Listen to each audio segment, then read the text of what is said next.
करके अपनी चिता बना।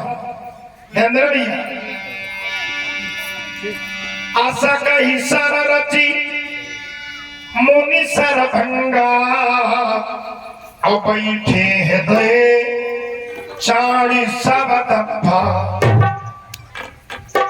अपने आप चिता बना करके महात्मा सरभंग ने और बैठ करके चिता पर प्रभु से निवेदन किया और वो चिता धधकी।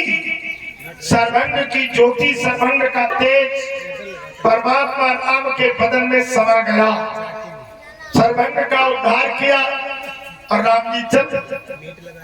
उसके बाद में थोड़ी दूर जंगल में और घने जंगल में पहुंचे। सीता ने मुस्कुरा करके ठहाका मार दिया, हंसने लगे बड़ी जोर जोर। अब जैसे कोई पति पत्नी शांत चित्त जा रहे हो और उस समय पत्नी को अचानक ठहाका मार के हंसी आ जाए तो भ्रम तो होगा, शंका तो हो ही जाएगी। ये 251 मुद्रा हमारे भी लल्लू राम वर्मा जी की तरफ से फल प्रसाद है। बात में लेना, भगवान शिक्षार्थी ने सजावना रखे मंगल कामना। तो ध्यान देना मेरी बात के भाई लोग। पति पत्नी शांत चित्त रास्ता में जा रहे हो और अगर पत्नी अचानक ठहाका मार के हंसने लगे तो पति को भ्रम पैदा हो जाएगा। भाई एक शंका जैसी होगी, पूछेगा आप क्यों हंस, पूछेगा नहीं पूछेगा। राम ने पूछा, हे भद्रे सीते आप हंसी क्यों हो? सीता का प्रभु छोड़िए, ऐसे ही हंसी आ गई।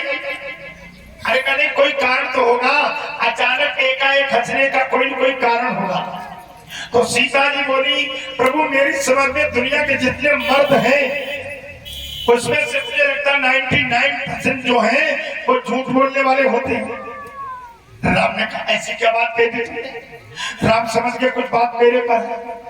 राम ने कहा ये तुमने दुनिया के मर्दों के लिए 99% झूठ की बात कह दी। हाँ प्रभु, अब आप ही को ले लो। सीता ने पासा पढ़ दिया, अब आप ही ले लो।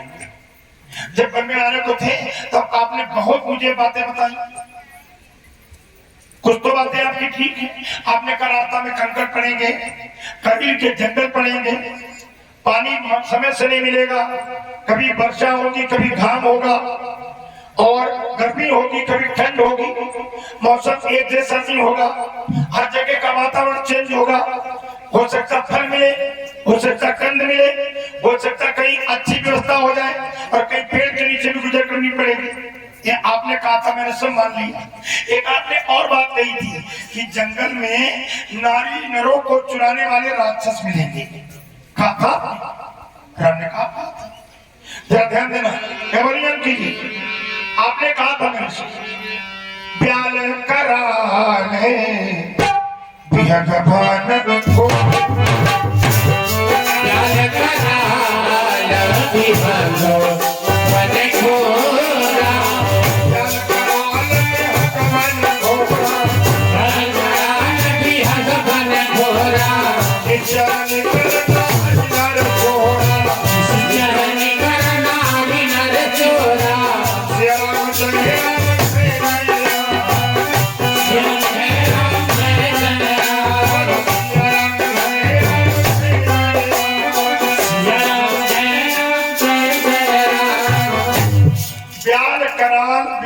घोरा निश्चर निकर नारी नर चोरा। निश्चरों के झुंड मिलेंगे जो नर नारियों को चुरा के भक्षण करने वाले होंगे। और आज 7वां महीना जंगल में हमें आपको आय हो गया है। अभी तक मैंने किसी राक्षस की रूह नहीं देखी। एक माने में कहा जाए सीता हंसकर के बोली, अभी किसी राक्षस की पूंछ नहीं देखी। ये भी एक कहावत है। तो राम ने मुस्कुरा के कहा ठीक है। थोड़ा चल पाए, इतने में विराट नाम का बड़ा विकराल राक्षस आया और बीच से सीता को उठाया और कंधे पर डाल करके भागने लगा।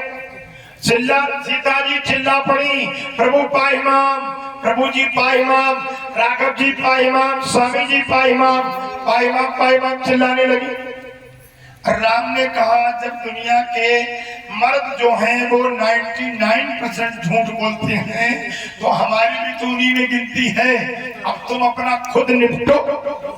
लक्ष्मण ने कहा भ्राता श्री क्या करना चाहते हो? वो माता जी को लिया जा रहा है। राम ने कहा तुमने सुना नहीं, अभी उन्होंने मुझे झूठा कहा। कहती राक्षस की पूछ नहीं देखी, अब पूरा देखे, पूछ के देखेंगे। इतने में राम ने धनुष पर बाण संधान किया और संधान करके बाण मार के विराट का वध किया। जानकी जी को अपनी गलती का एहसास हो गया, हाथ जोड़ के परमात्मा से माफी मांगी, प्रभु मुझे माफ कर देना, मैंने आपको बहुत कुछ कह दिया। भाई हर माँ बहन को अपने परिवार में अपने पति के सामने या सास ससुर के सामने इतना समझ के बोलना चाहिए ताकि उसकी तीखी बात किसी के कानों के पर्दों को तंग ना कर। इतना बोलो, ऐसा मत बोलो। सीतापुर खोपुर मोहल्ला की एक नारी अपने मायके चली गई और मायके से रियल घटना है, मायके से अपने ननिहाल चली गई। पति ने फोन किया तो उन्होंने कहा मेरे आदेश के तुम ननिहाल, मेरे आदेश के बिना ननिहाल क्यों गई? अरे कहा मम्मी आ रही थी, मैंने कहा मामी माँ नानी और मामा लोगों के दर्शन हो जाएंगे। लड़ाई होने लगी। उस नारी ने क्रोध में कह दिया तुम्हारे जैसे निकम्मे पति का मुख देखना भी नहीं चाहती, अब हमारा इतना अधिकार नहीं, हम अपने ननिहाल में नहीं जा सकते। उसने जब ये बात कही उनसे सहन नहीं हुआ, रिवाल्वर घर में था, भर के सारे बटन लोड किए, टकर दबा करके मस्तक में सारे के सारे उतार दिए। ध्यान देना, और तब भाग करके तुरंत आई। अब रोटी कहती है अगर मैंने न कहा होता तो मेरा सुहाग न उजड़ता, तो जरा संभाल के बोलो, है ना, थोड़ा संभाल के बोलोगी तो हो सकता बीच में कोई बात न बने, नहीं तो बात ही ये लगनी इतनी होती है। बात ये एक सुंदर पुष्प भी है, बात एक वाटिका भी है और बात ताटका भी है, बात सुखरखा भी है, बात पूतना भी है, बात पॉइजन भी है और बात अमृत भी है। ये बात जान लीजिएगा। तो बात के द्वारा दुनिया में सारे कार्यक्रम जितने भी हैं आजकल, जो भी मेरे भाई जो भी मीडिया दर्शन या चैनल्स जो भी आपको दिखा रहे हैं, मेरे भाई सूरत तो दिखा रहे हैं लेकिन सूरत के साथ में उनकी बात भी तो दिखा रहे हैं। बिना बात के कोई समस्या का समाधान नहीं होगा। कोई भी समस्या बनी उसका सॉल्यूशन जो है वो बात के द्वारा ही होगा। जब बात होगी तभी होगा। लड़का लड़की के विवाह बात के द्वारा, आप बने व्यापार बात के द्वारा। भाई बाकी जितना मेरी समझ में समाज में जितना प्रमोटर या कन्वेंसर है वो बिना बात के ना प्रमोट ही कर सकते और ना किसी को कन्वेंस ही कर सकते हैं। बात ही बहुत बड़ी चीज है। तो ऐसी बात बोलो जैसे समाज में कोई क्षति न पहुंचे या तुम्हारे पति के हृदय पर कोई ऐसा आघात ना हो जो उसके हृदय को आहत पहुंचे। सीता ने राम से माफी मांगी और माफी मांगने के बाद में चली। आगे थोड़ी दूर पर एक बाबा बैठे थे एक पेड़ के नीचे। न कोई कुटिया है, न कोई आश्रम है, न कोई बैरिकेडिंग है, न कोई आसन है। ऐसे ही घास पर बैठे और भगवान राम का नाम जप रहे हैं। इतनी तन्मयता के साथ में कि उनके प्रेम में राम के कभी आंसू निकलते और रोम जो हैं ये रोम ये बिल्कुल खड़े हैं जैसे कटहल के कांटे होते हैं, वैसे ये रोम खड़े हैं। इतना तन्मयता के साथ में वो साधु बाबा भगवान का नाम जाप करते हैं। नाम क्या है उनका? नाम है सुतीक्षण। नाम सुतीक्षण। क्या देखा? अविरल प्रेम भगति मुनि पाई,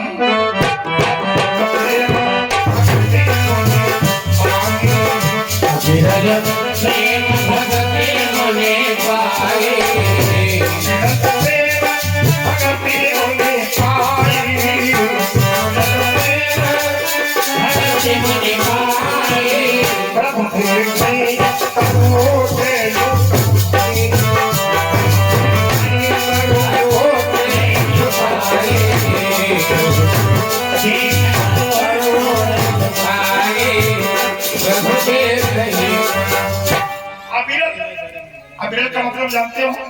कंटिन्यू जानते हो? कंटिन्यू, कंटिन्यू का मतलब लगातार। अविरल का मतलब लगातार। संतत का मतलब संतत का लगातार। संतत शब्द रामायण में आया है, बहुत ऊंची संज्ञा का शब्द है। अविरल भी बहुत ऊंची संज्ञा का शब्द है। अविरल लकी की तरफ से 101 मुद्रा फल प्रसाद स्वास्थ्यवाद पूरे परिवार को मंगल कामना। तो देखिएगा अविरल शब्द भी लगातार के लिए है। अविरल और कंटिन्यू, ये तो अंग्रेजी शब्द है लगातार। एक संतत शब्द है, संतत भोलेनाथ के लिए कहा गया संतत जपत शंभु अविनाशी और शिव भगवान ज्ञान गुण राशि पर हित लाग तजै जे देही और संतत संत प्रशंसय दे। संतत माने लगातार। हिंदी डिक्शनरी में शब्द मुश्किल को मिलेंगे, जो मानस में शब्द है वो शायद हिंदी डिक्शनरी में शब्द नहीं मिलेंगे। तुम्हारी हिंदी डिक्शनरी जो है वो अधिक से अधिक ऊंचा शब्द क्या लिखेगी? दर्पण। हम लोग शीशा कहते हैं, और वो ज्यादा लिखेगी दर्पण। लेकिन गोस्वामी दास की मानव डिक्शनरी में क्या लिखा है? मुकुर, मुकुर मलिन और नयन विहीना। मुकुर मलिन जिनके मेरे भाई देखने का शीशा दर्पण महंगा हो गया, मन रूपी शीशा है। ये तुम्हारे पास जो मन है एक मुकुर है, दर्पण है। अगर ये गंदा कर दोगे तो फिर राम का रूप दिखाई नहीं देगा। मुकुर मलिन और नयन विहीना, ज्ञान के नेत्र भी नहीं है। राम रूप देखे धीना, तो राम का रूप कैसे देख पाएंगे? तो मुकुर शब्द केवल मानव डिक्शनरी में गोस्वामी दास जी के द्वारा कहा गया। उसी प्रकार से अविरल है। अविरल प्रेम भगत मुनि पाई और प्रभु देखे लुक। भगवान ब्रज की ओर से महात्मा के भाव को देख जब नहीं रहा गया रात पर, देखा राम की वो ठाकुर जी का रूप, राम का रूप, भगवान का रूप अंदर अपने दो भुजा में भगवान का रूप अपने हृदय में बिठाए। नीलांबुज श्यामल कोमलम सीता समारोह पितवाम भागम पारो महासायक चार चौपम नमामि रामम रघुवंश। भगवान का रघुनाथ जी का रूप अपने हृदय में रखी है। राम से नहीं रहा गया। राम जी गए और महात्मा को पकड़ के ही आया। ये बाबा जी आंखें खोलो, जिसको अंदर बैठाए हो वो तुम्हारे सामने खड़ा है। आंखें खोल के देख लो, जिसको आपने अंदर बैठाया वो आपके सामने प्रत्यक्ष खड़ा है। बात राम की भी ठीक है, लेकिन बाबा सुशिक्षण ने जवाब क्या दिया? मेरे भाई तुम्हारे रोकते खड़ा होने के लिए जवाब काफी होगा। बाबा ने जवाब दिया कि जब मेरे अंदर विद्यमान है मेरे ठाकुर जी, तो मुझे बाहर देखने की क्या जरूरत है? जब मेरे अंदर विद्यमान मेरे ठाकुर जी हैं तो मुझे बाहर देखने की क्या जरूरत है? राम दर्शन देने के लिए लालायित हैं और वो दर्शन लेने के लिए बिल्कुल बाध्य नहीं है। राम जी दर्शन देने के लिए उसको लालायित है, लेकिन वो दर्शन लेने के लिए बिल्कुल बाध्य नहीं है। राम ने कहा दर्शन तो इसको हम जरूर देंगे। इसका इतना बढ़िया भाव। लोग कहते हैं कि भगवान आते नहीं, हम सुशिक्षण के जैसे बुलाते नहीं। लोग कहते हैं कि भगवान खाते नहीं, हम सबरी के जैसे खिलाते नहीं। लोग कहते हैं कि भगवान रोते नहीं हैं, हम गीतराज जैसे रुलाते नहीं। कौन कहता भगवान? जरा ध्यान देना, परमात्मा आता है और खाता भी है, लेकिन खिलाने का भाव होना चाहिए। भगवान ने कहा मैं तुझे दर्शन तो जरूर दूंगा, भगवान ने वो युक्ति की, जो अपना राम रूप था उसके अंदर उसे खींच लिया और चतुर्भुज रूप उसके अंदर अपना प्रकट कर दिया। स्वामी ने लिखा है, रूप भो राम दुरावा,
परमात्मा ने उसके अंदर से खींच लिया और चतुर्भुज रूप उसके अंदर प्रकट कर दिया।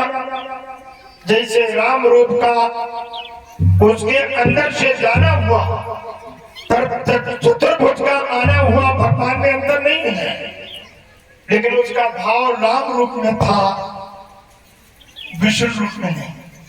ध्यान देना, भगवान तो एक ही है।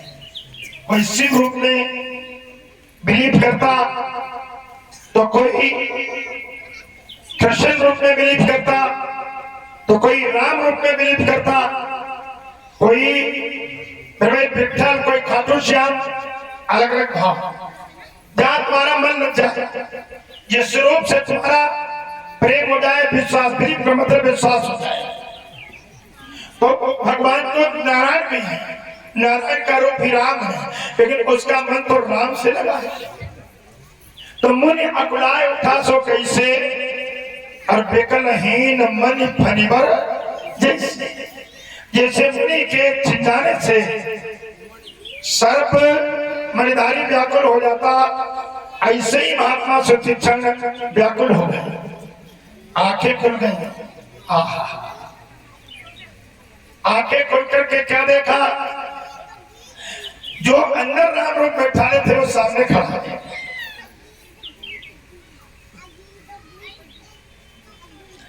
सुतीक्षण जी चरणों पर लिपट गए, बोले प्रभु जी माफ कर दो। भगवान ने कहा ऐसा क्या हो गया? कहा मुझे अपने भक्ति और अपने अविरल प्रेम पर थोड़ा अहंता आ गई थी। अहंता का तो समझते हो, अहंकार। कभी कभी लोगों को भक्ति पर अहंता आ जाती है, कभी कभी अपने ज्ञान पर अहंता आ जाती है। पैसे पर आना तो ये आम बात है, कभी धन दौलत पर, पैसे पर अहंकार आना तो आम बात है। कभी कभी विद्वानों को अपने विद्वता पर, अपने अपने ज्ञान पर, बड़े बड़े कथावाचक लोगों को ब्याज से बोलते, आपने देखा तुझे से फूल झड़ रहे हैं, और जब उनसे मेरे भाई फेस मिलने जाओ तो वो आपसे पूछेंगे 50 बार मिले हो फिर भी भैया कहा रहे थे आप, मैंने पहचाना नहीं। कि भाई तुम जब पब्लिक सामने बोलते हैं इतना प्यार से, तो कम से कम आदमी के पहचानने का भी काम करो। ज्ञान पर अहंता करना या अपने पद पर अहंकार करना मेरी समझ में एक तरह की ये भी मूर्खता हो। तो राम ने कहा, सुतीक्षण ने, प्रभु मुझे अभिनव भक्ति पर थोड़ा अहंता हो गई थी, इसलिए मुझे माफ कर दो। राम ने कहा, मैं बहुत खुश हूं सुतीक्षण, जो तेरी इच्छा हो सो मेरे से मांग ले, जो भी तेरी इच्छा हो। महात्मा सुतीक्षण ने हाथ जोड़े क्या बोले,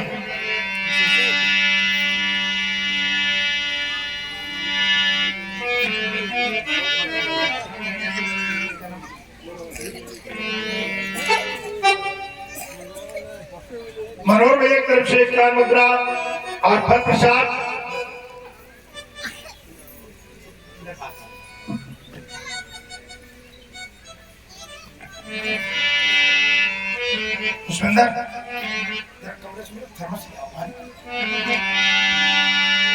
तो देखिएगा, ध्यान देंगे मेरी बात की ओर आप लोग। तो राम ने कहा, मैं तेरे से अति प्रसन्न हूं, जो भी मांगना चाहे मेरे से मांगे। तो महात्मा सुतीक्षण ने जानो क्या कहा जानते हो, कहा मैं भूमि पर कबहू न जाऊंगा, कहा मुनि में पर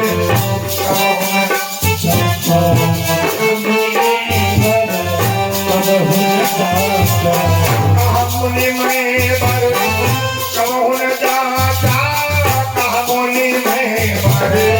कबहू न जाता, समुझी न पाई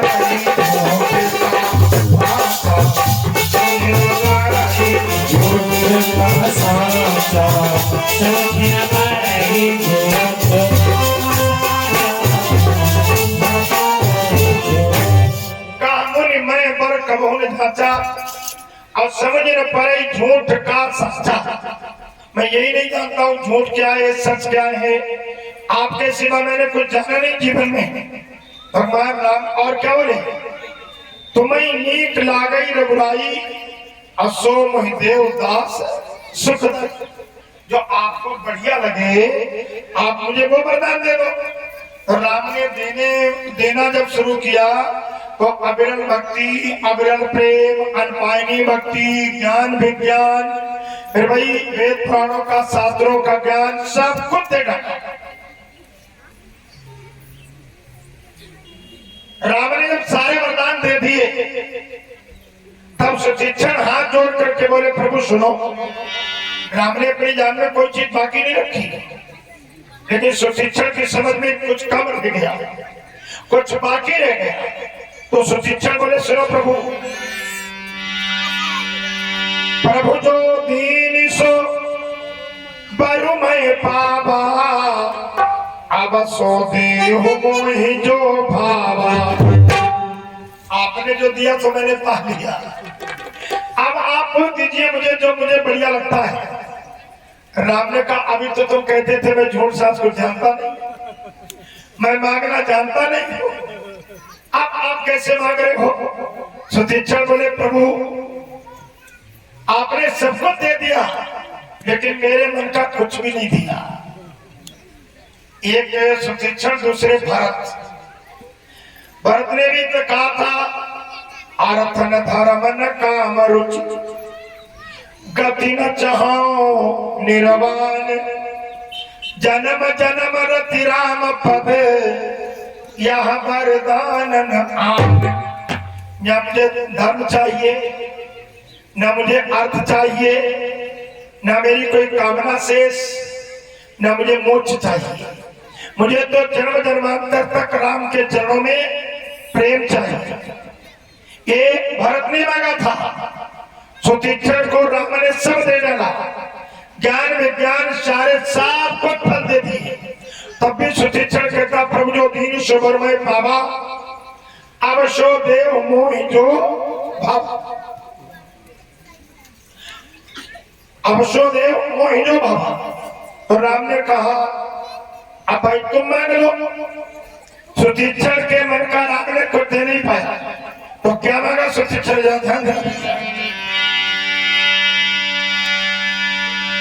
यह हमारे मांगव कृपा निकेता अपसौ हृदये सिया अनुज समीपा। यहाँ पर मानव कृपा निकेता अपसौ हृदय श्री श्री कौन? सीता। आप तीनों लोग मेरे हृदय में निवास करो। अभी तक मैंने आपको अकेले ध्याया, अकेले आपका भजन किया। अब आप तीनों लोग मुझे इतने बढ़िया लगे तो आप मुझे तीनों लोग मेरे हृदय में निवास करो।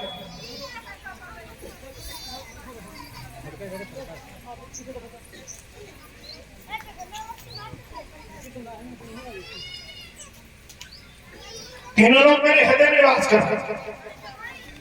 राम ने सुचिक्षण को वरदान दे दिया।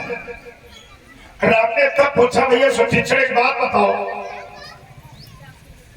ना आपकी यहाँ कोई कुटिया है ना कोई आश्रम है, अकेले आप पेड़ के नीचे बैठे हो,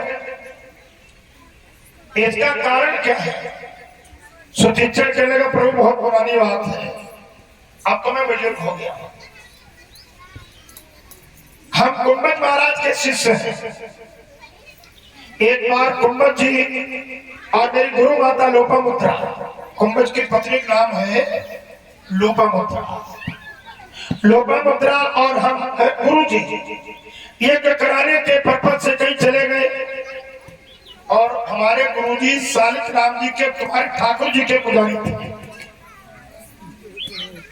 देखिए लड्डू गोपाल में, बांके बिहारी में और सालिक राम में अंतर है। लड्डू गोपाल तो टेढ़ी टांग किए हुए हमेशा बैठे रहते, वो लड्डू गोपाल है। नारायण जी की खड़ी मूर्ति होती और उसके बाद में जो सालिक राम ठाकुर जी होते हैं वो गोल होती है। वो कहां होते हैं?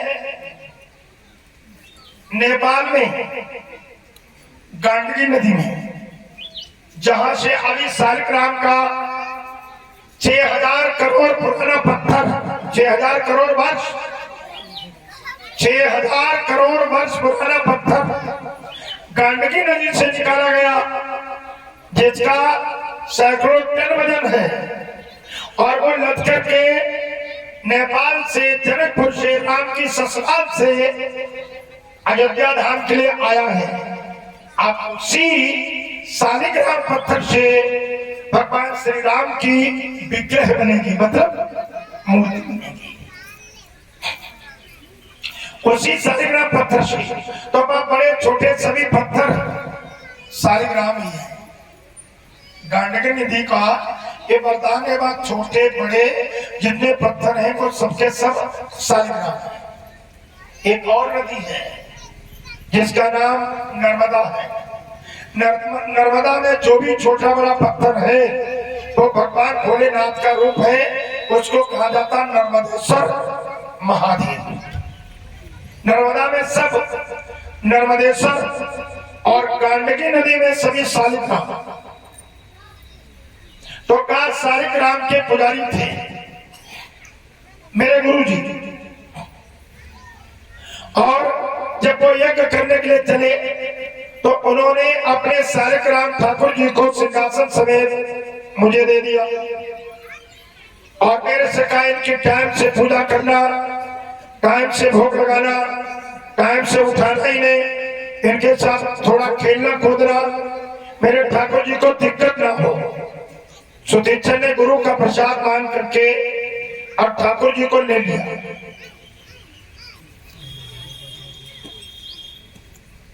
1100 मुद्रा नसीब के प्रधान जी प्रभु के चरणों में, भगवान के चरणों में प्रभु सुख शांति दे, ईश्वर देवरा रखे मंगल कामना, प्रधान जी हमेशा सच्ची रहे, ये मेरी प्रभु से कामना है।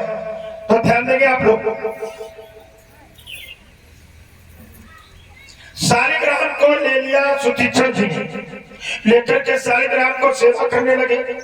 अच्छा गुरु जी को आने में समय लग गया, 6 महीना बीत गया। इतना मन लग गया सुदीक्षण का ठाकुर जी से कि रोज स्नान सुबह शाम कराना, भोग लगाना, कपड़े पहनाना, उनके साथ थोड़ा खेलना, बातचीत करना और अपने साथ ही रखना। मन लग गया।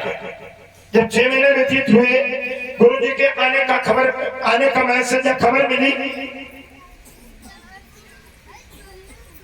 सुतीक्षण जी ने विचार किया कल गुरु जी आएंगे तो ये मेरे ठाकुर जी गुरु जी के पास चले जाएंगे, अब मैं किसकी सेवा करूंगा। तो सुतीक्षण जी 2 दिन पहले से रोने लगे। किसी के बिछड़ने का नाम वियोग है, और अगर सच्चा वियोग है तो फिर आंसू रोकना बड़ा मुश्किल है। मरने के बाद शोक और बिछड़ने के बाद वियोग। ठाकुर जी की वियोग धारा सुतीक्षण को सताने लगी। सुतीक्षण जी नहाने गए, नदी में नहवा रहे थे। सुतीक्षण जी ठाकुर का वियोग नहीं सह पाए, रो रहे थे, तो ठाकुर जी भी सुतीक्षण का वियोग नहीं सह पाए, वो भी गपट गए, हाथ से नदी में टूट गए। ठाकुर जी सुतीक्षण ने बहुत ढूंढा, लेकिन ठाकुर जी नहीं मिले। लौट करके आए, मन में विचार किया गुरु जी कल आ जाएंगे, अब क्या करें। तो ये पेड़ खड़ा था फरेंदा का, जामुन नहीं फरेंदा था, जम्बू। इतना बड़ा फरेंद का फल तोड़ के लाए और चंदन बंदन लगा के कपड़े में बंद करके और उसी डिबिया में रख दिया। रात भर, अब तो ठाकुर जी है ही नहीं, तो सुबह जल्दी उठने की जरूरत क्या है। आराम से उठा, स्नान किया, देखा खोल के बैठे हैं ठाकुर जी। चलो नहाने की जरूरत क्या है, उसे मालूम है जामुन है। ठाकुर जी गुरु जी शाम को आ गए, बोले सुतीक्षण मेरे ठाकुर जी कहाँ हैं। उठा लाया सिंहासन, इधर को मुंह किया, ठाकुर जी को पकड़ा दिया। सामने देखा नहीं, ठाकुर जी को पकड़ा दिया और अपने आप चलता बना। गुरु जी ने खोल के जो देखा, विचार किया, वाह सुतीक्षण वाह, तूने सालिग्राम जी की सेवा खूब की और सालिग्राम जी को बहाल कर दिया, लेकिन लगता है खूब मसल के स्नान नहीं करवाया। ठाकुर जी का रंग थोड़ा काला पड़ गया। क्यों? सालिग्राम ठाकुर जी से जामुन का रंग थोड़ा काला भी होता और फल चिकना भी होता है, बंद कर लिया। नदी पर पहुंचे, विचार किया लाओ मसल के स्नान करवाता तो ठाकुर जी साफ हो जाए। जैसे ही सिंहासन से कपड़े हटा करके अब ठाकुर जी को हाथ में लिया तो भी थोड़ा दबे, गुदगुदे लगे। मन में विचार किया ये क्या हो गया, ठाकुर जी दब क्यों रहे। ध्यान विशेष नहीं दिया। संध्या का समय था, ऊपर से पानी डाला, एक रगड़ा लगाया उंगलियों का, गूदा सब गिर गया, नदी में गुठलू हाथ लग गया। गुरु जी को बहुत बड़ा भ्रम हो गया, गजब हो गया, ठाकुर जी तो सड़ी गए।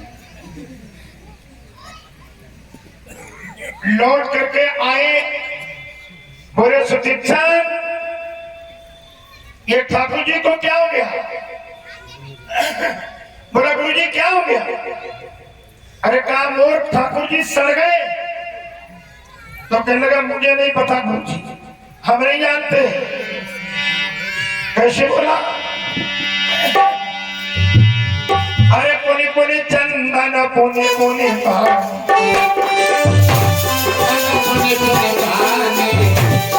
पुनि पुनि चंदन पुनि पुनि पानी ठाकुर जी सज गए भगने नाय।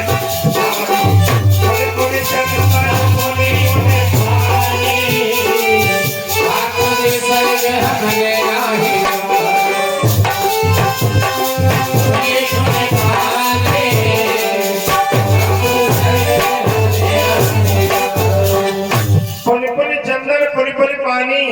और ठाकुर जी सज गए हमने ना। गुरु जी ने चिमटा उठाया, 10-12 चिमटे रसूल किए। मारने के बाद में सुतीक्षण से कहा चल मेरे आश्रम से इसी वक्त निकल जा। और एक मेरी हिदायत है, जब तक गुरु जी ठाकुर जी को लेके नहीं आना तब तक मेरे आश्रम में कदम मत रखना। भगा दिया आश्रम से सुतीक्षण को। जरा ध्यान देना, गुरु लोग मारते हैं डांटते हैं तो केवल आपके हित के लिए। सुतीक्षण को सीख दी गुरु जी ने। सुतीक्षण निकल के जहां पर ठाकुर जी गिरे थे नदी में, वहीं पर पेड़ के नीचे रहने लगे। अब ये क्रम बना लिया, रोज सुबह जाना, शाम को जाना, नदी में डुबक लगा के ढूंढना, ठंड हो फिर भी, वर्षा हो फिर भी, बाढ़ आए फिर भी, वहां तक सुतीक्षण को परमानेंट जाना। रोज एक दिन भी अनजाने पड़ा। और भगवान को मेरी समझ में सबसे बढ़िया तुम्हारा नियम लगता है, संयम के साथ में नियम करो, परमात्मा को प्रसन्नता होती है। नियम की जरूरत है। नियमित रोज ठाकुर जी को ढूंढने लगे सुतीक्षण। हुआ क्या मेरे भाई, ध्यान देना। आज उसका परिणाम क्या हुआ, इसके शीर्षक क्या है। जो नियमित काम किया, नियम से किया, संयम के साथ में किया, भगवान का भजन भी किया, तो आज परमात्मा उनके सामने खड़ा है। बोलो है ठाकुर जी के सामने खड़े। राम ने पूछा भैया सुतीक्षण, चलो ये तो बात मालूम हो गई, लेकिन आगे आपके गुरु जी रहते हैं कुंभज महाराज, और उनके पास मुझे जाना है। सुतीक्षण कूद पड़े, महाराज मुझे रास्ता मालूम है, चलो। कुंभज का राम को कुंभज के पास, सुतीक्षण ने कहा आपको कुंभज के पास जाना है और हमको आपको कुंभज के पास ले जाना है। आपको जाना है और हमको ले जाना है। बात दोनों बन जाएंगी राम के चलने से। आप चले हैं राम जी, लक्ष्मण, सीता मैया, लक्ष्मण भैया, आगे आगे सुतीक्षण रास्ता बताता हुआ जा रहा है। जैसे ही पहुंचा दरवाजे पर, आश्रम के चिल्ला पड़ा बड़ी जोर, अरे नाथ को सलाधीश कुमारा,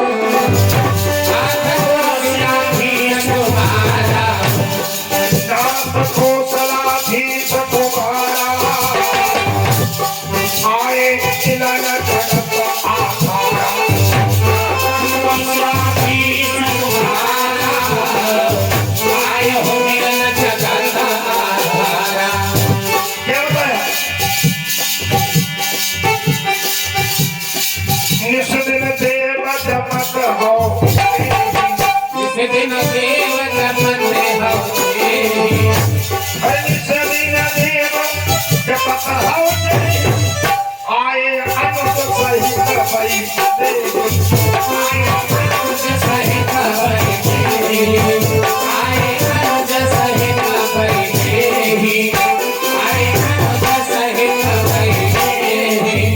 जिसका तुम जाप करते हो वो सीता अपने भैया लक्ष्मण समेत तो आपके आश्रम आए।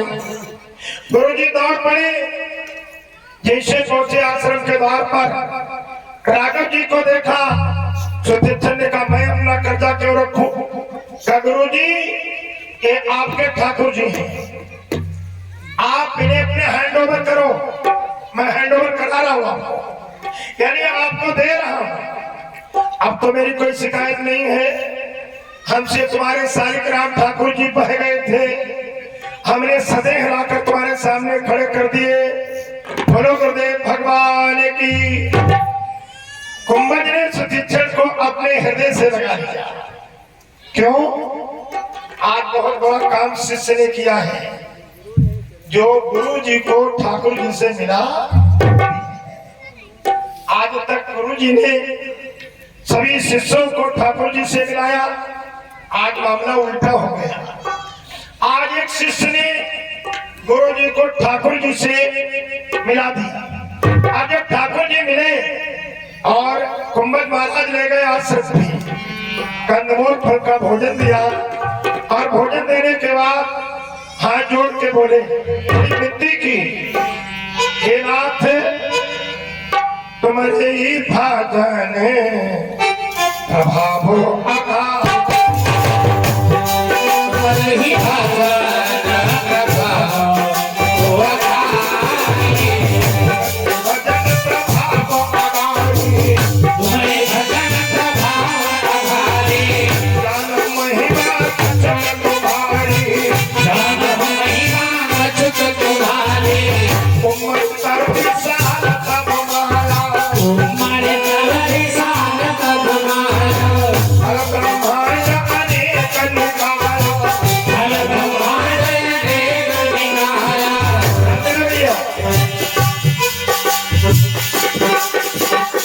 जीव चराचर धन को समाना जीव चराचर धन को समाना इतर बसहि न जाने आना इतर बसहि न जाने आना फल भाषक कठिन कराना फल भक्षक कठिन कराना भय करति सदा सुगाना अभय करति सदा सोई गाना प्रिय राम जय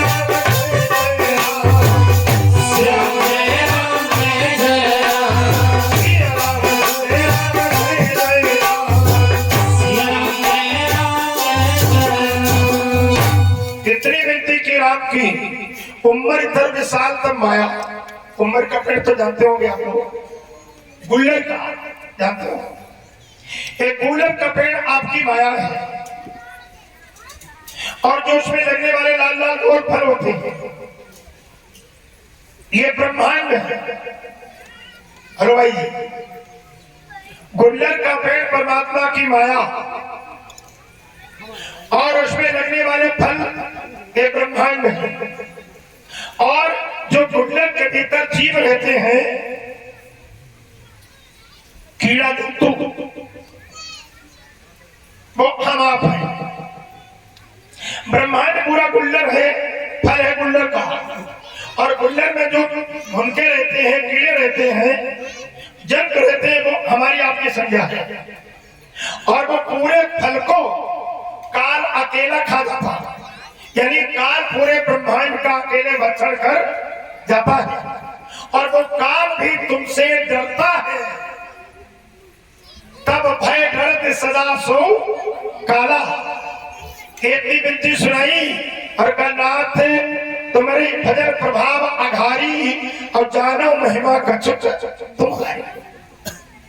एक बात और जान लो आप बहुत सुंदर बात है भगवान को जानोगे तो भगवान की कृपा से जानोगे और जब परमात्मा को जान जाओगे तो तुम्हारा हृदय भक्ति में चंदन जैसा सुंदर शीतल हो जाएगा। तुम्हारी कृपा तुम्हारी रघुनंदन और जाने भगत भगत उर चंदन जो तुम्हारी कृपा हो तभी भक्त तुमको जान पाता और तुम्हारी भक्ति अगर जान जाए तो उसका हृदय चंदन जैसा हो जाता है। कुंभज ने स्तुति की राम ने हाथ जोड़ के कहा प्रभु सुनो अरे तुम जानो मुझे ही कारण आयो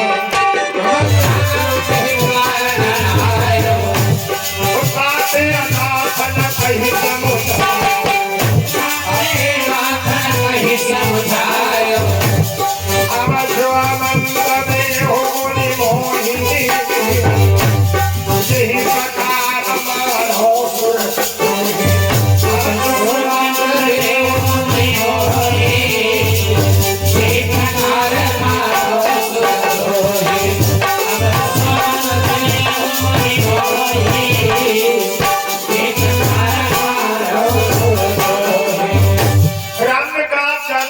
इसलिए जंगल में आया हूं इसलिए आपको मैंने समझाया नहीं कुछ बताया नहीं। आप तो त्रिकालदर्शी सर्वज्ञ हो बहुत भविष्य वर्तमान की बात को जानने वाले जो पास्ट प्रेजेंट फ्यूचर तीनों कालों की बातें जानता उसको त्रिकालदर्शी कहा जाता है। जो पीछे की बात भी जाने आगे की बात भी जाने और प्रेजेंट यानी मतलब वर्तमान की बात को भी जाने तो त्रिकालदर्शी हो तुम त्रिकालदर्शी मुनिनाथा और तुम्हें विश्वकर बदर हे महाराज पूरा विश्व तुम्हारी हथेली पर बेर जैसा रखा आपको क्या थे पूरे ब्रह्मांड का, इसलिए मैंने तुम्हें कुछ बताया नहीं। तुम जानो जही कारण आयो और ताते नाथ न कई समझायो। अब सो मंत्र देव मुनि मोही और जही प्रकार मारो सुर सुरदोरी कौन, राक्षस लोग। अब आप हमको वो मंत्र दो मैं जैसे सुरद्रोहियों को मार सकूं।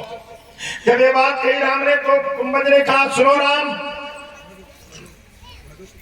ज्ञान लेना सत्संग करना ये थोड़ा सरल है, उपदेश इतना कठिन है। ध्यान देना मेरी बात क्यों। सत्संग में कहीं बैठ सकते जो अच्छी बातें लेके चले आओ, कोई ज्ञान बता दे उसके ज्ञान का आप मार्गदर्शन करो चले आओ, लेकिन उपदेश लेने के बाद में बहुत कुछ तुम्हें समझना पड़ेगा। उपदेश का मतलब होता है दीक्षा, दीक्षित होना। राम ने कहा मैं तुम्हें दीक्षित तो कर सकता हूँ, लेकिन दीक्षा लेने के बाद जो संकल्प तुमसे कराया जाएगा उसको अगर पूर्ण तरीका से तुम निवाहन कर सको तो दीक्षा की बात करो, वरना घर लौट जाओ। ये गुरु के बात की, गुरु तुमसे मीठा नहीं बोलता। सचिव वैद्य गुरु तीन जो, सचिव वैद्य गुरु तीन जो, अप्रिय बोले भय आस। बच्चों इस लड़की को सुधारो जरा, देखिए ध्यान देना। सचिव वैद्य गुरु तीन जो, प्रिय बोले भय आस। अगर मंत्री वैद्य और गुरु ये तुम्हारे घर से थोड़ा प्रिय बोले तो तुम्हारी तीन चीजें नाश हो जाएंगी, राज धर्म तन शरीर। राज भी नाश हो सकता, आपका धन भी नष्ट हो जाएगा, आपका शरीर भी नाश हो जाएगा। सचिव वैद्य गुरु तीन जो, प्रिय बोले भय आस। और राज धर्म तन तीन कर होई बेगी नाश। तो मैं दीक्षा तो दे सकता हूं तुम्हें, लेकिन तुम्हें जगत के लिए हो सकता अपना आप एक तो क्षति करके आए हो, और बड़ी जीवन के तुम्हारी क्षति हो गई, उसको पूरा करना भरपाई करना मुश्किल है। क्योंकि अयोध्या रात तो तुम्हें दोबारा मिल जाएगा, लेकिन गया हुआ तुम्हारा पिता तुम्हें वापस नहीं मिलेगा। क्यों भाई, धन दौलत तो बार बार मिल जाएंगे, ये शरीर जाने के बाद नहीं मिलता, माता पिता भाई बहन जाने के बाद नहीं मिलती। ये बहुत बड़ी क्षति तुम अपने जीवन के करके आए हो, और आगे आने वाले समय में हो सकता तुम्हें सीता से भी हाथ धोना पड़े, ये भी क्षति सहना पड़े। नंबर 3, हो सकता तुम्हारा भाई भी तुमसे बिछड़ जाए, ये भी क्षति तुम्हें सहना पड़े। अगर ये सारे संकल्प आपको मंजूर हैं तो मैं तुम्हें दीक्षा दे सकता हूँ। जैसे गुरुजन जब तुम्हें दीक्षा देते कहते भाई आज से बीड़ी सिगरेट पुड़िया शराब मांस मछली सब झूठ ज्यादा नहीं बोलोगे, ज्यादा नहीं कतई नहीं बोलोगे, है आज से न्याय करोगे, अधर्म नहीं करोगे, ये सारी गुरु लोग बातें बताया करते हैं। तो राम से संकल्प की बात की, अगर तुम्हें संकल्प मंजूर है तो मैं तुम्हें दीक्षा दे सकता, वरना मैं दीक्षित नहीं करूंगा। राम ने सीता से पूछा, लक्ष्मण से पूछा, कहिए लखन कहिए जानकी, क्या मेरा इस कार्य में मेरा सहयोग करोगी तुम या लक्ष्मण तुम करोगे? सीता ने कहा मुझे जान देकर भी देश की रक्षा करने का अगर सौभाग्य मिलता है तो मैं हंसते हंसते अपने प्राणों को भी दे दूं। लक्ष्मण ने भी यही कहा, जिस काम के लिए तुम करना चाहते हो उस काम के लिए मुझे चाहे प्राण की आहुति देनी पड़े फिर भी मैं दे सकता हूं। आप मंत्री। तब कुंभज महाराज ने राम को दीक्षा दी, ध्यान देंगे आपको, और अपना शिष्य बनाया, दीक्षित किया। और जैसे दीक्षा ले ली राम ने, तुरंत हाथ जोड़ के बोले गुरुजी अब तुम्हारे आश्रम में हम एक भी मिनट नहीं रुक सकते। गुरुजी ने कहा क्यों? कहा मैं अगर कुछ कर न पाऊं तो तुम्हारे आश्रम में रह करके बोझ भी न बन पाऊं। ध्यान देना। आजकल गुरुओं का क्या हाल है, बढ़िया देखे प्रॉपर्टीदार जमीन और गाड़ी और सारी सुख सुविधा गुरु जी के पास। लोग ढूंढ के ऐसे गुरु को अपना गुरु बनाते हैं ताकि जो बची खुची जिंदगी ऐस आराम से कट जाए। और मौका पर गुरु गर्दन दावे दे महंत बन जाए, ये भी तो होता। तभी गोस्वामीदास ने उत्तरखंड में लिखा, ब्रह्म ज्ञान में नारी नर करे में दूसरी बात, और कौड़ी लागी लोग बस करे मित्र गुरु घात। तो इसलिए राम ने कहा अब मैं नहीं रुक सकता। राम ने तुरंत वहां से चलना चाहा और कहा गुरुजी एक उपदेश और दे दो, मैं किस दिशा में किस स्थान पर रहूं। और गुरुदेव बोले कुंभल जी तुम दक्षिण दिशा की ओर थोड़ा चलो और एक दंडकारण्य बन पड़े। दंडकारण्य, उस वन में घास भी हरी नहीं है, पेड़ सब सूखे हैं, कोई संत महात्मा नहीं। वहां दुनिया के हड्डी और ये गिद्ध मांस मछली पड़े राक्षसों के खाए हुए उन निर्जन वन में और कुछ नहीं है। हड्डियां इकट्ठा, कहीं पशुओं की, कहीं महात्मा लोगों की, कहीं नर कंकाल, ये सारी हड्डियां इकट्ठा हैं क्योंकि वहां घास भी हरी नहीं है। कब उस दंडकारण्य वन में तुम जाइए। कैसे बोले कुंभल जी सुनो राम, और उस स्थान को वाल्मीकि ने बताया क्या? कुंभल जी ने, हाय प्रभु परम मनोहर ठाव,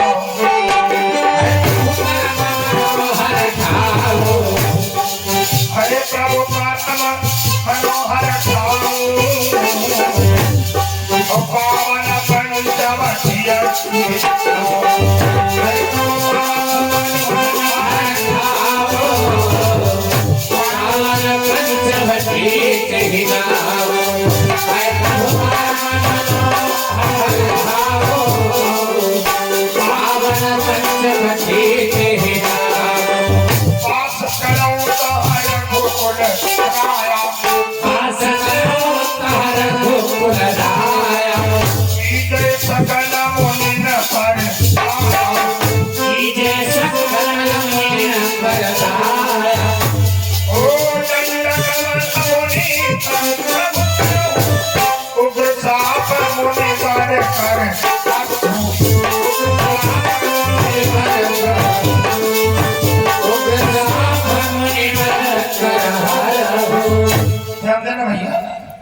वाल्मीकि को कुंभल महाराज ने कहा, है प्रभु परम मनोहर ठाणु, एक बहुत मनोहर स्थान है।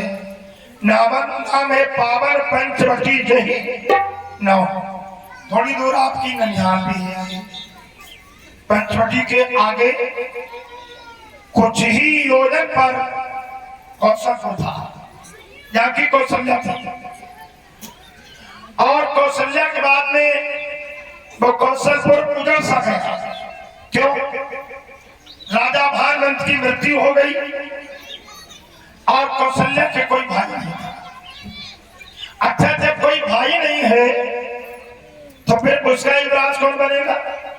राज मंत्रियों के हाथ में चला गया तो वो राज उजड़ सा गया। पंचवटी के आगे कुछ योजन पर पड़ता है। तो राम से कहा, दंडक बन मुनीत परम करहु, उग्र शाप मुनिवर कर हरहु। जरा राम की मर्यादा को देखो। ननिहाल के करीब राम ने 12 वर्ष से कुछ पर समय व्यतीत किया, लेकिन न कभी ननिहाल गए और न ननिहाल से कोई मदद की अपेक्षा की। यह राम की दृढ़ता, ये राम का रामत्व है। का दंडक बन मुनीत परम करहु, उग्र शाप मुनिवर कर हरहु। यहाँ पर शुक्राचार्य महाराज का श्राप है। यहाँ इस राज्य में जो दंडक है, एक दंडकारायण है। यहाँ के राजा का नाम दंडक था, जो निमि वंश से बिलोंग करते थे और शुक्राचार्य की लड़की के साथ भरजोरी की शादी करना चाहा। शुक्राचार्य ने श्राप दे दिया, तेरा राज काज सब कुछ नष्ट हो जाए। जहां तक तेरे राज की एरिया है वहां तक कोई घास का भी तिनका न जमे। ये दंडक शुक्राचार्य का दंडक के साथ है। तो इसीलिए राम से कहा, राम निमि वंश भी तुम्हारे वंश से विरोध करता है और तुम एक काम करो, दंडक वन में रह करके और दंडक के श्राप को हर के और दंडकारायण पावन पंचवटी को पवित्र बना दो। राम ने गुरुदेव के कहने पर पंचवटी पे जैसे पदार्पण किया, राम के कदम रखने से वो वन खुशहाल और हरा भरा होने लगा। कुछ राम ने मेहनत की, कुछ प्रकृति ने साथ दिया। राम ने वृक्षारोपण करवाया, आश्रम बनाया, बरगदों के बीच में बरगद के पेड़ 5 खड़े के बीच में धीरे धीरे पेड़ वो हरे हो गए। भाई पानी की व्यवस्था की, सारे काम राम ने करवाए, क्योंकि जहां पर मनुष्य निवास करने लगता वहां कुछ कायाकल्प जरूर हो जाता है। ये बात याद कर लो। वैसे पंचवटी एक संदेहात्मक भूमि है। यहाँ पर सती जी को राम पर संदेह हुआ, यहाँ पर सुपर्णखा को राम पर प्यार हुआ और नाक कान कटवा बैठी। ये वही पंचवटी है। राम जी निवास करने लगे पंचवटी पे। धीरे धीरे गर्मी आती है, वर्षा आती है, ठंड आती है, राम जी निवास करते हैं। धीरे धीरे 12 वर्ष कुछ ऊपर बीते, 7 के प्लस कुछ बिता के गए थे। 12 वर्ष कुछ महीना राम जी पंचवटी पर निवास किए।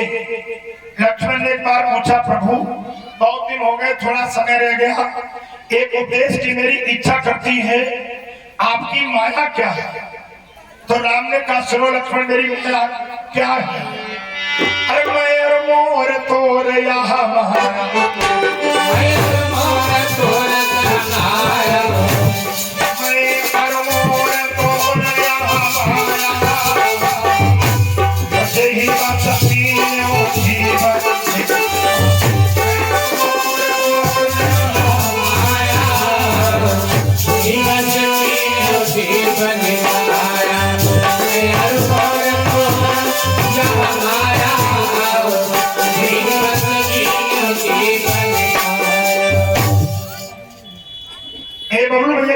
ज्ञान मुद्रा भगवान के चरणों में, मैं अरमोर तोर या माया और जहिबस कीनो जीव लिखा है। ये मेरा है, ये तेरा है, इसी का नाम माया है, जिसने पूरे ब्रह्मांड के जीवों को अपने बस में कर रखा है। माया के 2 रूप होते हैं, एक माया का दुष्ट रूप होता है और एक माया का सरल रूप होता है।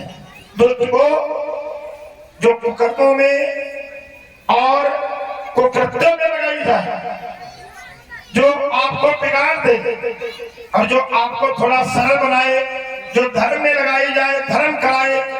ये 2 प्रकार की माया, और दोनों सृष्टि करती हैं। एक के बस में होकर लोग जीव भवकूप में गिर जाता और एक में पड़ करके प्राणी का उद्धार हो जाता है। तो राम से लक्ष्मण ने कहा, ये जीव क्या है? और राम जी बोले, सुनो लखन, माया आपन की सकम जान कही सोई जीव। जो माया को न जाने, अपने आप को न जाने, ईश्वर को न जाने, 3 चीजें हैं। माया को न जाने, अपने आप को न जाने और ईश्वर को न जाने, वो तो जीव है। और परमात्मा क्या है? माया आपन की सकम जान कहे सोई जीव। बंद मोक्ष पर सर्व पर माया प्रेरक शिव।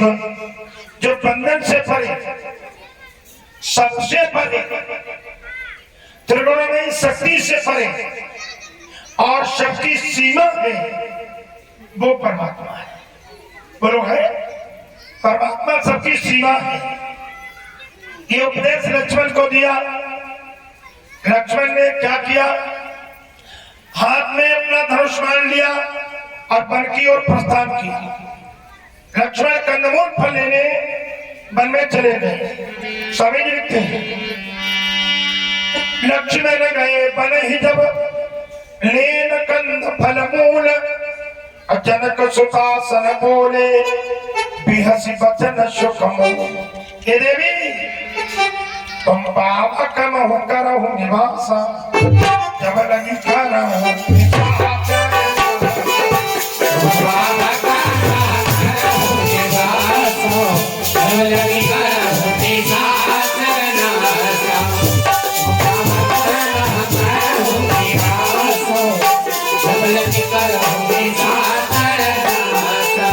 तुम पावक न करो निवासा जब लगी करो निशाचर नासा। तुम्हें अग्नि में रहना पड़ेगा। भगवान की आज्ञा मान के सीता अग्नि में समा गई। मेरे भाई ध्यान देना, इतना कार्य हो पाया कि लक्ष्मण आ गए। अब यहाँ पर बात ये आ जाती है, अग्नि में समाने वाला व्यक्ति जला क्यों नहीं? क्यों भाई? अग्नि का काम क्या है? ओनली जलाना। लेकिन सीता चली नहीं, अग्नि में समा भी गई। अग्नि का रूप अलग अलग होते हैं। एक तो प्रत्यक्ष शक्ति जिसमें आप लोग यज्ञ करते हो, ये प्रज्वलित अग्नि जलाने का काम करती है। ये प्राकृतिक भी तो अग्नि है। कौन सी? सूर्य नारायण की है प्राकृतिक अग्नि, जो हमारे आपके फल औषधि अनाज आदि को पकाने का काम करती है। प्राकृतिक अग्नि है। एक आपके अंदर तीसरी अग्नि निवास करती है, जो ओनली पूरी बॉडी में 4% होती है। उसका नाम है जठराग्नि, है ना, जो डाइजेशन को डाइजेस्टिव रखती है, आपके जिगर आदि को दुरुस्त रखती है, किडनी आदि को दुरुस्त रखती है। वो अंदर आपके निवास करती है जठराग्नि, या उसे आप किसी एसिड के नाम से भी कह सकते हो। तो वो जठराग्नि 4% आपके अंदर है। ये तीसरी अग्नि है। भोजन करिए तृप्त हित लागी और जिन सो आसन पच में जठराग्नि। भोजन करने पर या भोजन करने बैठते हो तो ये कभी आपने नहीं सोचा ये अंदर पचेगा कैसे? अच्छा मिल गया तो 2 रोटी ज्यादा मार, थोड़ा दूध दही मिल गया तो ये भी नहीं सोचा क्या होगा आगे। फिर भाई कितना भी उड़ा दिया, ये नहीं सोचा कभी कैसे ये पचेगा। हमारे आचार्य जी बैठे हैं, रोटी रोटी खाओ होते सब कुछ, बाद में चावल देखते ललचा जाते चावल में मार देते। अब ये नहीं सोचते ये पेट बढ़ेगा ये घटेगा, है? जरा ध्यान देना। तो ये 4% जठराग्नि जो है वो अंदर भोजन पचाने का काम करती है। ये तीसरी अग्नि। एक आपके अंदर और भी तो अग्नि है जिसका नाम ज्ञान अग्नि है, जो अज्ञान को जलाती है बोलो। अगर ज्ञान अग्नि हो न हो तो ज्ञान अंधकार या ज्ञान कैसे जलेगा? एक आपके अंदर ब्रह्म अग्नि है जो आपको चुस्त और दुरुस्त रखती है ना। अगर ये ब्रह्म अग्नि आपके अंदर से निकल जाए तो आपकी जो चुस्ती दुरुस्ती है वो खत्म हो जाएगी। एक मान लीजिएगा, जब ब्रह्म का अंश आदमी रूढ़ होने लगता तो ब्रह्म का अंश भी धीरे धीरे कम होने लगता। अंत में प्राण उसके प्राण के लिए खतरा हो जाता, जिसका नाम है ब्रह्म अग्नि का एक दूसरा नाम साइंस में साइंटिफिकली एक प्रश्न है कि जो आपके अंदर ब्रह्म अग्नि, उसका हम साइंस में क्या रूप देखते हैं? उसका साइंस में रूप है मेरे भाई ऑक्सीजन। क्या रूप है? ऑक्सीजन रूप है। अगर ये ऑक्सीजन आपके अंदर से जैसे शरीर धीरे धीरे रुग्ण होता, मतलब कमजोर होता है, तो वैसे ही वैसे उसके अंदर ऑक्सीजन कम होने लगती, ब्रह्म अग्नि कम होने लगती। अंत में उससे ऑक्सीजन बाहर से दी जाती, वेंटिलेटर में डाल दिया जाता, और फिर भी वो ऑक्सीजन यदि नहीं पूरी हुई तो फिर मरने के सिवा और कोई उपाय नहीं। ये ब्रह्म अग्नि। अच्छा, इसके बाद में एक अग्नि और भी है। उस अग्नि का नाम है प्रतिष्ठा अग्नि। जैसे किसी की प्रतिष्ठा दांव पर लग जाए, आदमी जिद करता है, चाहे प्राण चले जाए लेकिन बात जाएंगे नहीं, ये प्रतिष्ठित है। मेरा इन्होंने अपमान किया, मैं बाहर खा नहीं सकता, बैठ नहीं सकता, ये प्रतिष्ठा अग्नि है भाई। इसी अग्नि में सीता ने अपने को समाहित किया। राम का जानकी तुम्हें लंका जाना पड़ेगा, ये बात हुई है राम की सीता की, तुम्हें लंका जाना पड़ेगा और लंका से मैं तुम्हें ले तो जरूर आऊंगा, लेकिन हो सकता किसी बुद्धिहीन आदमी जो मेरी महिमा और तुम्हारी प्रभा को न जाने, वो हो सकता तुम पे अंगुली उठा, तुम्हारी प्रतिष्ठा पर आंच आ सकती है। बोलो आ सकती नहीं आ सकती? तुम्हारी प्रतिष्ठा पर आंच आ सकती है। अगर तुम उस आंच को सहन कर सको, यानी वो वचन किसी से सहन कर सको, तो धर्म करो। धर्म करने चलोगे, बहुत सी प्रतिष्ठा पर आंच लगाने वाली चीजें मिलेगी। तो भाई मेरी बात को तहे दिल से समझ लेना। बहुत से लोग ऐसा भी कहेंगे, ये तो थोड़ी करवा रहे हैं, धंधा बनाए। बहुत से लोग ये कहेंगे करते ही क्या है, खुराकें थोड़ी इकट्ठा हो जाती है, उसी को चुन चुन कर देते कहेंगे ना। बहुत से कहते पैसा बचता होगा, कमेटी वाले खा जाते होंगे। बहुत से लोग ये कहेंगे ये बढ़िया नहीं, अगली बार में और बढ़िया कार्यक्रम किया जाए। कुछ ऐसे भी तो लोग होंगे, एक ही वक्ता को क्यों बार बार बुलाते, और बुलाओ। सब अपना अपना भाव। तो ये प्रतिष्ठा, अगर ये सब कुछ सहन करने की आपकी ताकत हो तो धर्म करो, वरना कल बंद कर दो। मेरे भाई ध्यान देना, लोगों की बातें सहने की अगर ताकत हो, मंदिर ऐसे नहीं बन गया, न जाने कितनी बातें आई होंगी, न जाने कितना क्या हुआ होगा, तब ये बनकर तैयार हुआ। आज बनकर तैयार है तो अगर कोई कुछ कहता भी है तो उसे सहने की भी आदत, तब इसको चला पाओगे, वरना नहीं चला पाओगे। अगर इसे किसी की ईर्ष्या या किसी के आप प्रतिष्ठा या किसी राजनीति से जोड़ दोगे तो ये तुम काम चला नहीं पाओगे। बोलो चला पाओगे? तो इसीलिए जो कुछ कहता कोई है उसे थोड़ा सुनने की भी आदत डालो, और एक में एक दूसरे को जोड़ने की आदत डालो। अगर किसी की कोई गलती हुई है तो उसे माफ करने की भी आदत डालो, तब चलता। तो सीता किस अग्नि में समाई? सीता प्रतिष्ठा की अग्नि में समा गई। राम लक्ष्मण की इतनी बात, वो सीताराम की इतनी बात हो गई थी, इतने में लक्ष्मण आ गए। लक्ष्मण ने कहा क्या मैं भी जान सकता हूँ? मेरे दादा श्री, मेरी माता श्री क्या आपस में वार्ता कर रही है? राम ने बात को चेंज कर दिया, टॉपिक ही चेंज कर दिया। टॉपिक क्या चेंज किया? सुन लक्ष्मण भैया, तुम्हारी माता जी मानती नहीं है। क्या नहीं मान रही भैया? ये पेड़ क्या खड़ा दिख रहा है, इस पर बेल मौड़ी है। मैं कहता हूँ ये पेड़ कितना भाग्यशाली है जो ये बेल मोड़ के इस पेड़ की शोभा बढ़ा रही है। तो लेकिन ये मानती नहीं, ये कहती है बेल कितनी खुदकिस्मत है जो इसे इतने बड़े बढ़िया पेड़ का सहारा मिला है। अब बेल कौन है? सीता। पेड़ कौन है? राम। राम कहते पेड़ भाग्यशाली जो इतनी बढ़िया बेल मौड़ी है, यानी मैं भाग्यशाली जो तुम मेरी पत्नी हो। सीता कहती नहीं, ये बेल खुदकिस्मत है जो इतने बड़े पेड़ का सहारा मिला है। क्यों भाई? नारी ये कहे कि मैं खुदकिस्मत हूँ तो तुम्हारे जैसे पति का मुझे साथ मिला है, तब तो ठीक है? और ऐसे अगर बोले, घर में लड़ाई लगाए, बंटवारा की बात करे, अब बाद में पति कहे हम ना आए होते तुम्हारे घर में तो तुम्हारे भैया भतीजे चूम जाते, जाओ बेल ही कहा।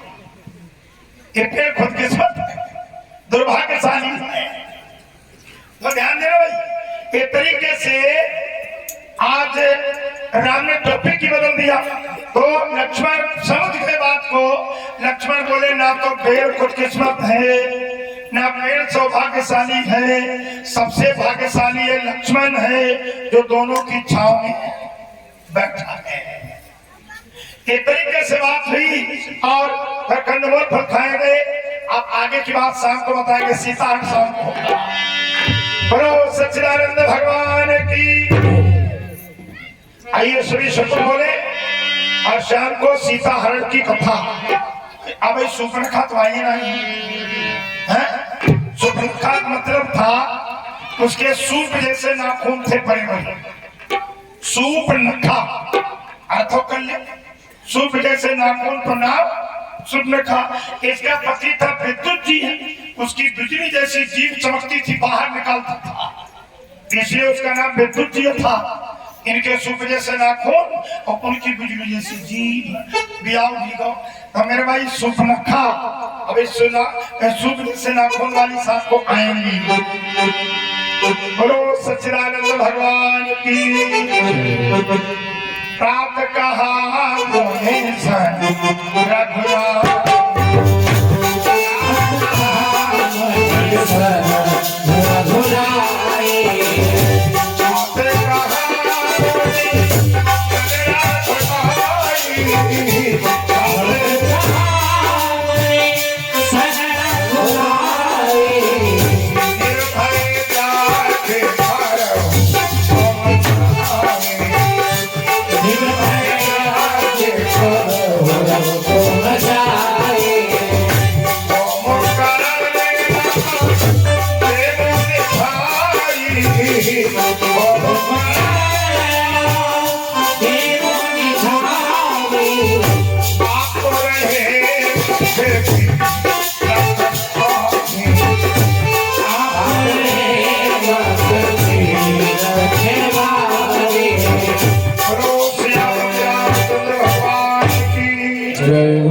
खड़े होके भगवान की आरती कर लो। इसमें थोड़ा घी बढ़ा दो भाई।